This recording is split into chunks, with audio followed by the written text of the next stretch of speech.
I shouldn't have read the title out loud. That sentence, 3 small words spoken in the wrong room at the wrong hour, was the loudest thing that night. It ricocheted off the plaster and thin curtains of my apartment and somehow found its way back to me, folded into the silence like a knife. I still hear the echo when I close my eyes, the crime of the cursed cult. The poster had been tucked between a stack of old film reels I'd bought from a stranger at a flea market, faded, red letters on black, the kind of type that promises something loud and old-fashioned. A face occupied the right side of the image, an impossible smile, too wide for a human mouth, eyes that seemed to bore into the edge of the paper, and for a moment that felt like another kind of time, at me. My apartment smelled like coffee grounds and dust. There was a new, colder smell that arrived with the poster, metal and damp earth, like a grave opened in a storm. I propped the reel on my small projector and fed the film through. The light threw the poster's letters across my wall, giant and grainy, and the smiling face looked back from a scale that made it feel as if it could step out. I told myself it was just a movie, an artifact of cheap horror, nostalgia repurposed into a laugh. I told myself a lot of things to keep my hands from shaking. The first oddity was small, a whisper under the whir of the projector, not part of the audio track, but threaded into the room itself, syllables like dust, soft, patient. I stopped the projector and the whisper kept going, as if it had grown used to company. My mouth tasted of pennies.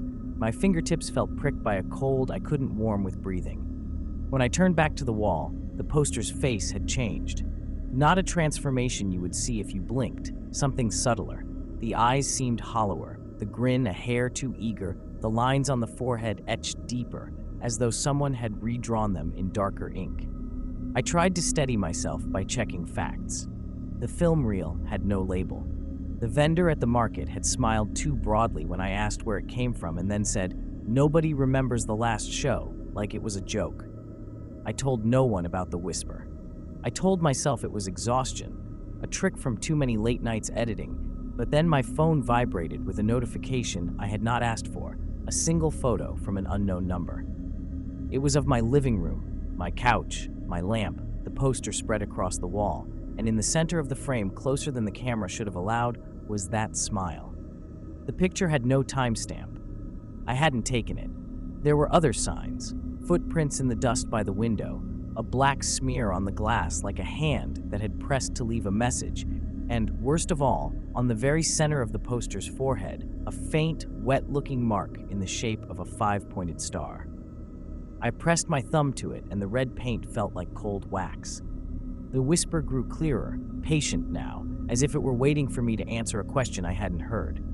I was not alone in the room. I knew that in the way the air rearranges itself when someone stands too close, like breath fought for space, and because something in the dark at the edge of the wall had learned the rhythm of my heartbeat. I shouldn't have read the title out loud. The whisper stopped being a thing that happened to me and started to be something that lived in me. It never spoke clearly, never said hello or leave, but it threaded words into my bones. Remember, come, finish. At night, it braided itself through my breathing, fitting itself into the space between my ribs. I tried to ignore it. I tried to drown it out with music, with work, with the mundane arithmetic of life. Bills, groceries, a friend's text that I answered half-heartedly. But the whisper knows how to wait. It is patient the way rot is patient. A week passed, and with each day, the apartment rearranged itself around that patience. Objects shifted a hair to the left, curtains drew themselves a nick tighter. My reflection in the microwave glass developed a smile that lagged a half-second behind mine, an error in timing so small it felt like a spatial glitch. Once, in the middle of making coffee, the spoon clattered to the floor, and when I bent to pick it up, there were tiny grains of an ash I did not recognize scattered on my fingers, cold, powdery, smelling of old wood and wet stone. I washed them away, and the sink filled with the echo of a voice from the projector reel, a syllable looped until it became a threat. Then came the dreams. Not dreams exactly, but memories that claimed my sleep and left me waking with my palms raw, as if I had clawed at something. I dreamed of a room with no light except a candle that breathed slow and red. I dreamed of a circle on the floor and men whose faces were clean and blank, who wore their collars high and spoke without mouths. They called me by a name I could not place, and when I tried to answer, my voice came out wrong, smaller, wet. Every morning, a new bruise mapped itself under my sleeve, faint at first, and then mapping into the shape of a hand. Reality began to betray me in small, precise ways. I would reach for my phone and find it already warm with recent use. A page of my notebook would be wet where it had not been touched. Once, the refrigerator door opened on its own, and a breath of cold that smelled of iron met me, and a single photograph slid out as if pushed. Another photo of my living room, but this one showed the couch empty and the poster gone. In the place where the poster should have been, there was a patch of wall blackened as if something had been burned away. My heart thudded low and slow. The whisper hummed with something like satisfaction. It was a neighbor who raised the first public alarm. She banged on my door at 2 a.m., distraught, asking if I had been hearing chanting. I told her no. She put a hand on my shoulder and said, "It's coming from below, from the old unit. There's an old unit beneath mine that has been sealed for years, its door padlocked and plastered with notices about renovations that never happened." She said she'd called the landlord. He told her there wasn't anyone living there. Then he laughed too long. My mouth tasted of copper. Curiosity is a trait I have always prized, another name for cowardice sometimes, and that curiosity pushed me to pry. I traced the source of the odd smells and waking dreams to the film reel itself. Late one night, I threaded the projector and let the celluloid run longer than before, letting the light paint the room until the poster's face lived at the scale of a building. The film didn't show actors or any coherent scene. It showed the same living room from different angles, my lamp, my couch, my own hands resting where my knees were, and between the frames a slow procession of shadows that crowded toward the camera, as if whatever watched the reel wanted to be seen. And in the center frame, there was a figure, my figure, older by decades, smiling too wide, the five-pointed star damp and dark on his brow. He raised his hand in the photograph, and when he did, I felt the skin of my forehead tighten, a sting, like a pinprick. I touched my head, expecting nothing, and instead felt a faint coldness beneath skin, the shape of the star forming as if pressed from the inside. Something in me obeyed before I understood I had been given an order. I found a razor in the drawer and shaved along the line of the mark until the sting bled hot. The blood tasted metallic and familiar, like the scent that had first come with the poster. When I stared in the mirror, the wound looked shallow, but the skin beneath shifted the way film shifts, and for a second, the reflection in the glass smiled without me.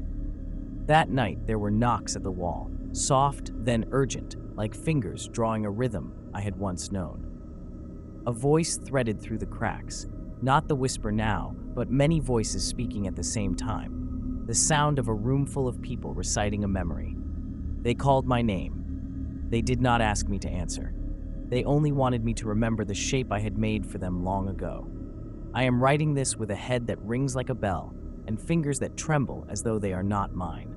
I keep thinking of the photograph that came from no phone and the older me smiling beneath the star. I keep wondering which of us is the image and which the original. The door below my unit creaks sometimes, as if heavy boots shift behind it. Tonight, when I paused, the whisper changed cadence and the words slotted together into something closer to English. "Finish what you began," it said. I opened the drawer where I keep my old films and found, beneath a stack of blank tapes, a notebook I don't remember buying. The cover was the same grainy black as the poster. Inside, my handwriting, but older, shaky, were instructions. I should have stopped when I found the notebook. I should have burned the reel, plastered the poster over with paint, moved out, changed my number, gone far enough that the whisper could not find me. But curiosity had already tied a knot in my throat, and when a knot tightens, it does not usually loosen itself. The instructions in the notebook were simple, because the things that matter always are. They told me to go below, to find the seam of the old unit's door, where paint had blistered like the skin of something feverish. They told me to bring the projector and the poster, to set the film running until the image filled the room like a lie. Each step had a line number that matched the pulse in my wrist. The handwriting, my handwriting, older and less careful, had margin notes in a looping pen. Do not speak the name aloud. Do not let the light fall on the star. If you hear knocking, do not answer until the third knock. I packed the reel into a canvas bag, tucking the poster against my chest like some guilty thing, and I walked downstairs into a stairwell that smelled of mildew and old paper. The door to the sealed unit was dented, and its padlock had been cut and welded back on with a hand that trembled. The landlord had told the neighbor there was no one inside. The neighbor had laughed and then cried. For the first time in days, fear felt honest in me, not like something borrowed from a movie. The lock gave with a sound like a throat clearing. The room beyond was not empty. It had been prepared. Candles stood in a rough circle, their wax pooled like small white moons. Chairs were arranged in a semicircle with their backs to the wall. On a folding table, a projector waited as if it had been expecting me. Film threaded, lens dusted. The walls were painted with crude symbols that matched the faint star I had felt press into my skin. A 5-pointed star drawn in something dark and tacky that shone when the candlelight licked it. The air tasted of wet clay and something older. Hair, sweat, cedar smoke. I could hear, beneath the hum of my own breathing, the thin scrape of something shifting in the next room. I set the poster where the instructions said, on an easel facing the chairs. The red letters crawled like living things when the candlelight moved. Hands shook as I threaded the reel into the projector and tightened the sprockets. The device whirred. Its sound was a small animal. I wanted to run, to slam the door and burn the building down around me. Instead, I fed the celluloid through the lamp and let the light begin to talk. The film did not show a scene. It showed time folding. It showed me entering this very room, my hands awkward with the bag, my breath fogging the lens. It showed the neighbor's face in the doorway, older than she could be, her mouth moving as if to sing. It showed the landlord laughing too long. Between frames, people crowded the edges, faces blurred into the grain like a smear left by a thumb. The image on the wall was not flat. It bulged in odd places, as if something behind the plaster leaned to look. The whisper came, but now it was layered, choral, patient. It did not tell me to finish the reel. It told me to remember. Names tumbled out of me that I had not known I carried, names the notebook insisted were mine. The candles guttered with breath. A knocking began from the floor above, 3 slow knocks that made the building itself sound like a beating heart. The margin of the notebook said, "On the 3rd knock, step into the light." I had tried to protest with small, rational arguments, circuits, film deterioration, psychological suggestion, but the room had its own gravity. The air pressed at my ribs. The taste of iron was in my mouth, warm as if someone had forced a coin between my teeth. When the 3rd knock came, I stood. My legs moved with a cruelty that felt detached from me, like a puppet learning its steps. I stood in front of the projector and let the light throw my face onto the poster.